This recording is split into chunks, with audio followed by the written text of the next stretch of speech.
Hey everyone, let me ask you something. Have you ever wondered why your brain feels like it's running on fumes after a long day? We are told to eat for energy, but what if I told you your brain is more like a high-performance engine that needs specific fuel to stay sharp? Today, we are diving into the hidden world of nutrients that actually keep your brain firing on all cylinders, and why most people are totally missing the mark. Spoiler, it's not just about eating more protein or cutting carbs. Let's unpack this together. Let's start with a shocker. Your brain doesn't run on glucose alone. Think about it. Your brain uses about 20% of your body's energy, yet we barely talk about what kind of fuel it needs. Take vitamin B12, for example. This isn't just some obscure supplement you see on infomercials. B12 is the unsung hero of your nervous system, keeping those myelin sheaths, the protective coatings around your nerves, in top shape. And here's the kicker. Deficiency isn't just about fatigue or brain fog. It can mess with your balance, memory, and even your ability to process emotions. But here's what most people don't realize.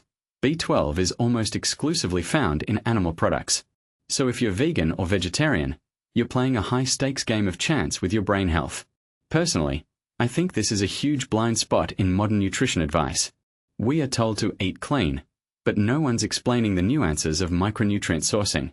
Now, let's talk about omega-3s. You've heard the hype, but here's the real deal. DHA, the star of the omega-3 family, isn't just for heart health. It's the building block of your brain cells themselves. The problem? Most people are relying on flax seeds or chia seeds, which are way less effective than actual fish oil. And here's where it gets wild. Studies show that even people who eat fish regularly might still be deficient if they're not absorbing it properly. What does that say about our digestive health?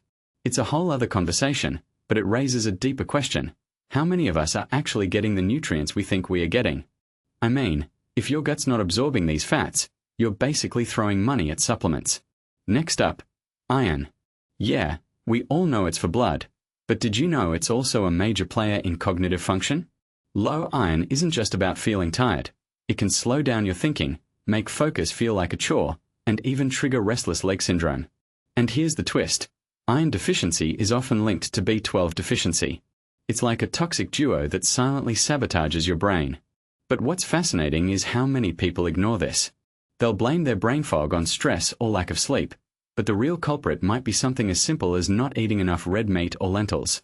From my perspective, this highlights a massive gap in how we approach mental health.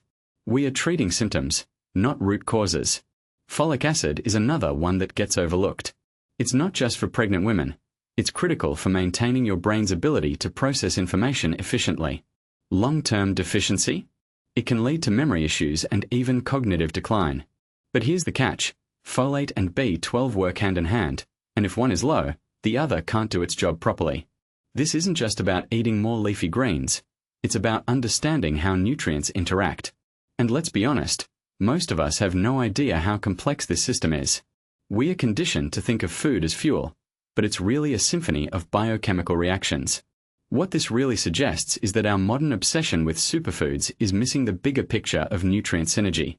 Finally, antioxidants, specifically flavonoids, are the unsung warriors against brain inflammation.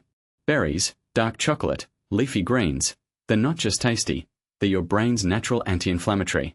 But here's the thing. Modern diets are loaded with processed foods that actually increase inflammation. So while we are slapping our smoothies with detox labels, we are still feeding our brains a steady diet of sugar and refined carbs. This raises a deeper question. Are we even aware of how our daily choices are shaping our long-term cognitive health? I mean, if you're eating a bagel every morning, you're not just skipping a workout, you're potentially sabotaging your brain's ability to think clearly. So, what's the takeaway here? Your brain isn't just a passive organ waiting for glucose. It's a complex machine that needs specific nutrients to thrive. But the real challenge is understanding that this isn't just about what you eat. It's about how your body processes it, how your lifestyle affects absorption, and how modern habits are quietly eroding your cognitive potential. The next time you reach for that energy drink, ask yourself, are you fueling your brain, or are you just masking a deficiency? Because the truth is, your brain's health might be the most important investment you'll ever make, and it starts with knowing what it really needs.